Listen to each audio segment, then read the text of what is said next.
The trees along the roadside leaned inward as I passed, as if trying to hear my thoughts. I noticed it first in the way the branches stretched toward the cracked edges of my windshield, the dark needles trembling not with wind, but with attention. I had driven this stretch of road only twice before, but the memory of those trips was already hazy, fraying at the edges like smoke in a still room.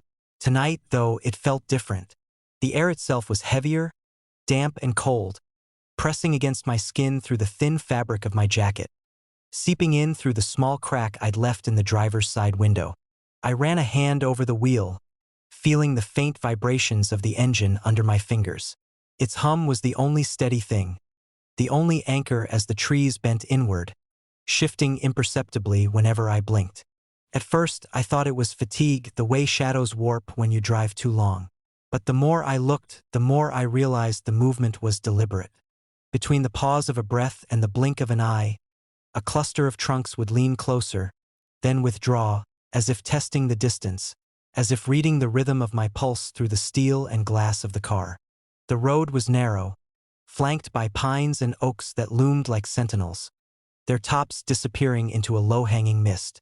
There had been a man at the gas station earlier, a local with a weathered hat and eyes too sharp for his age, who had squinted at my license plate and muttered something about the listening woods. I'd laughed it off. Old people always have stories about haunted stretches of road, he'd said, the kind you shouldn't drive alone. But now, with the rhythmic scrape of branches against each other and the whispering rustle of leaves, I could almost hear what he meant. I tried not to think about it, not to dwell on the prickling sensation crawling up my neck, but the woods would not let my thoughts remain unguarded. A memory surfaced unbidden, the way my mother had warned me never to pass the old pine grove near the creek, how she'd said the trees had ears. I blinked, and when I opened my eyes, a group of slender birches had shifted slightly closer to the road, their bark seeming to quiver. The movement was subtle, a tilt of the trunk, a bend of a branch, yet it was enough to make my hands tighten on the steering wheel. I adjusted the headlights, rolling the dial up to full beam. The light cut through the mist in a stiff, precise wedge, revealing nothing beyond the usual underbrush. Yet something about the way the shadows warped made my stomach knot. Between the trunks, I thought I saw shapes, almost humanoid, almost like eyes. But each time I blinked or turned my head, they dissolved back into bark and shadow, leaving me unsure if I had imagined them entirely. A sudden silence dropped over the forest. The usual hum of insects, the faint skittering of a distant animal, even the rustle of wind in the canopy. All of it vanished. The only sound was the idling of my engine and the soft creak of my own heartbeat in my ears. The trees had paused. They waited. I remembered the warning again and tried to dismiss it with rational thought. Trees don't listen. Trees don't move unless the wind tells them. And yet, when I nudged the car to the left, adjusting my lane slightly to avoid a pothole, the pines leaned toward me in unison, as if my slightest motion demanded their attention. I held my breath, slowly releasing it, and the branches stiffened, then relaxed in what felt like a deliberate sigh. Speeding up didn't help. The asphalt stretched on, ribboning through the mist, and the trees shifted with every change in velocity. Slowing down was worse. They leaned closer, their shadows stretching into the headlight beams, their tips brushing the roof and fender, leaving no space for retreat. I swerved onto a side road, a gravel track that wound into denser forest, thinking I could lose them. But the moment my tires crunched on loose stone, the branches reached out. Leaves brushed the sides of the car like fingers, and I felt the engine vibrate in response, as if the forest were connected to my own pulse. I tried speaking, calling out, but my voice sounded small and swallowed in the mist. The trees whispered among themselves, tapping in patterns that mimicked speech, a language I almost recognized but couldn't parse. Each scrape of bark, each rustle of leaves seemed coordinated, intentional, like the entire stretch of forest had agreed to watch, to wait, and to test me. I glanced in the rearview mirror. The road I had left was still visible, the familiar curves and bends, yet behind me, the forest seemed to have expanded, closing off the exit, the night pressing inward from all sides. My headlights swept the treeline, and for a moment, a silhouette moved against the darkness. Too fluid to be human, too precise to be random. I blinked and it vanished. Panic rose like smoke in my chest. I turned the wheel sharply, trying to escape, but each motion of the car was mirrored by the trees' subtle bending and swaying. When I slowed, they leaned closer. When I sped up, they matched my pace, shadows brushing against the metal, leaves grazing my cheeks through the open window. It was not just observation anymore, they were reacting, deciding, and perhaps even influencing. Then the silence came again, deeper this time, pressing into my ears, into the hum of the engine, into the spaces between my thoughts. I realized I could not outrun them. I could not hide. The forest did not want me gone, it wanted me accounted for. I glimpsed a bend ahead, where the road curved sharply under a stand of gnarled oaks. I thought, fleetingly, to turn off, to take the narrow dirt path that led toward the creek. But as my eyes met the shadows there, the trees leaned inward, branches curling toward one another as if sharing some silent deliberation. The path seemed narrower than it had any right to be, impossibly tight, suffocating. I didn't turn, couldn't. The road had become theirs. The engine's hum grew louder in my ears, not from the car but from somewhere deeper, resonating through the very ground beneath the tires. I blinked again, and the silhouettes between the trunks shifted. They seemed to observe me with an almost conscious deliberation, tilting and swaying in a choreography I couldn't escape. I wondered if the man at the gas station had known more than he let on. Perhaps he had passed through here and been spared only by luck, or perhaps by yielding something in his thoughts, offering the forest some small token of himself. I hadn't prepared anything, hadn't whispered any apologies or lies. Only panic, fear, and confusion, and the trees were listening. At the next bend, my headlights caught something impossible. A perfect circle of bent trunks forming a gate that had not existed moments before. The mist swirled inside it, obscuring the ground, hiding the undergrowth, hiding whatever lay beyond. The branches tapped lightly against each other, a deliberate rhythm, a sound I could feel in my chest. I realized then that the forest wasn't just watching. It wasn't just listening. It was waiting. I slowed, letting the car roll almost to a stop, my hands still gripping the wheel as if it were a lifeline. The gate of trees shifted, and the shadows inside twisted and stretched like they were breathing.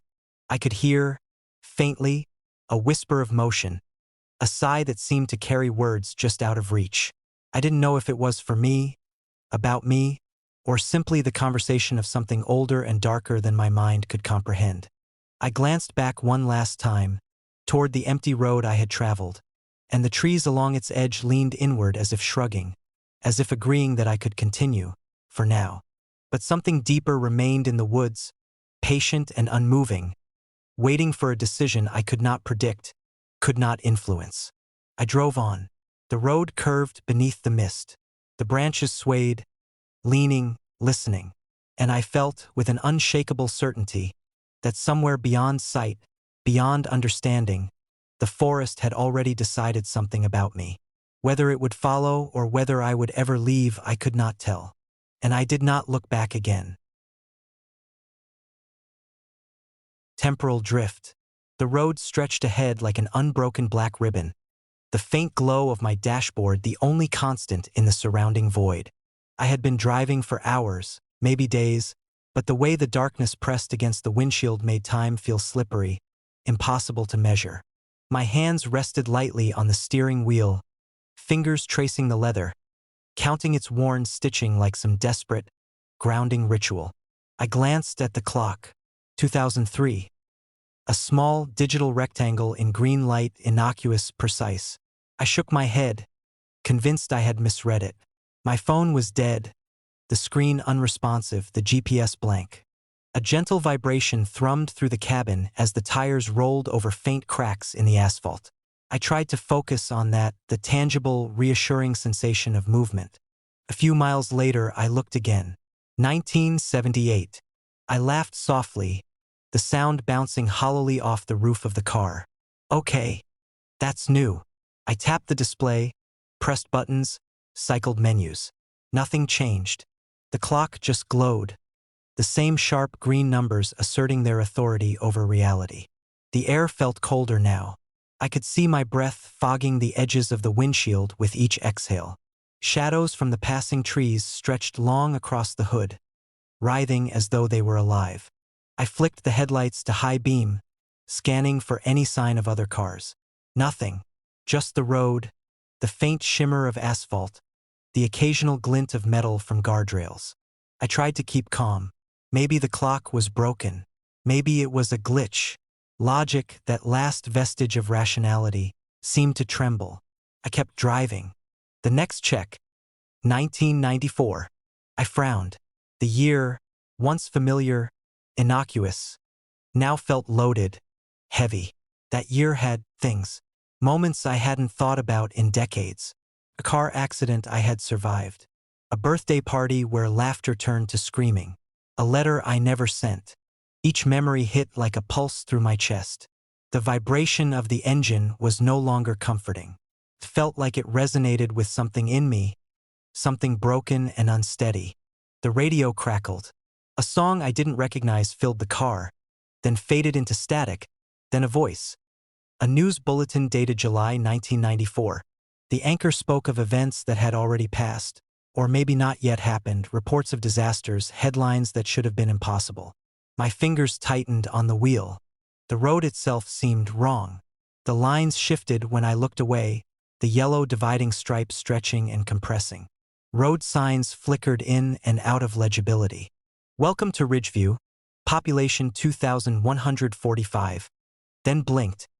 Welcome to Ridgeview, population 1,027. I passed a truck, rusted and boxy, its license plate bearing a year I didn't recognize. 1961.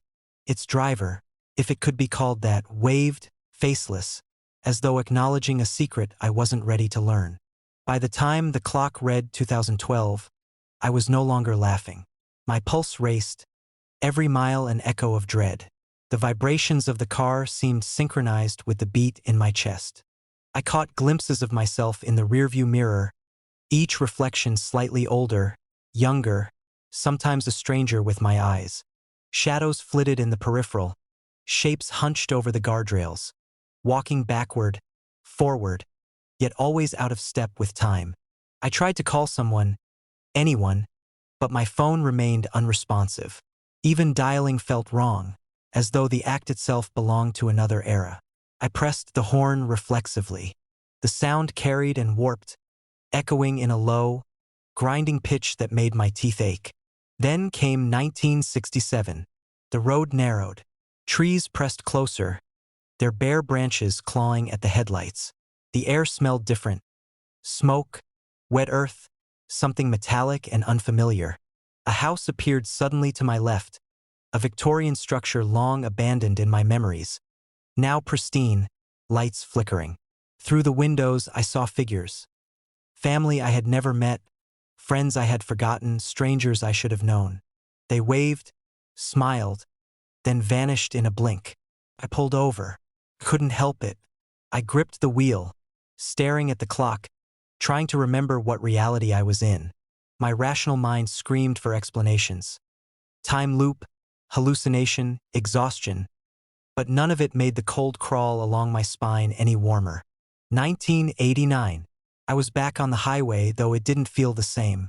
The road shimmered like heat over asphalt, and the lines seemed to pulse with life. I passed another car, older than anything I'd seen in years, a station wagon in peeling blue paint. Its passengers, children, maybe my age at that time, looked straight at me, their eyes mirrors of my own fear. They whispered something I couldn't hear, and as I blinked, they were gone. By now, my mind was fraying at the edges. I kept checking the clock, unable to resist, unable to stop the compulsion. Each new year was a hammer, each memory a nail, building a coffin around my reason. 2035. The dashboard glowed like a warning beacon. I wanted to believe I had reached the future, that I could escape the loops of memory and time. But the road was unfamiliar, lines jagged, asphalt torn. I passed signs for towns that didn't exist, towns that might never exist. A billboard advertised something I couldn't comprehend. Vote for the candidate who was never elected. The radio played music I had never heard, lyrics describing events that hadn't happened yet, or maybe never would. I fought to stay grounded. I tried to recite facts, details from my life that were certain. But the clock didn't care. Each glance twisted the world a little more. And then, finally, I saw it. 1899. The car shuddered, a mechanical protest against a time it had no right to enter. The dashboard flickered violently, green digits jerking and warping. Outside, the world was unrecognizable. A dirt road replaced the highway, lamplight shimmered in the distance, and a fog rolled across the land like a living thing. Shadows moved in ways that made no sense, bending around trees, skipping across the road, stretching impossibly long. I stepped on the brakes. My hands shook so violently I could barely hold the wheel. I was somewhen outside all measure of reality. And then I understood, in a cold, sinking realization, that the years were never arbitrary. Each one had been my own. My past, my future, my memories, my fears, folded into the fabric of the world itself. The final twist of the clock was almost gentle, almost serene. 0000. No year, no time, just the green glow of digits floating in an eternal darkness. The road had ended. I had ended. And somewhere, in the hollow of that nothingness, I felt the first true terror. That I had never been driving at all, that I had never existed outside of the years the dashboard had shown me. The engine's vibration ceased. The shadows withdrew. The world, stripped of chronology, waited. And I realized, with a dread that stretched infinitely, that there was no returning. Not to 2003. Not to 1978. Not to anything. Only forward or perhaps backward into the void.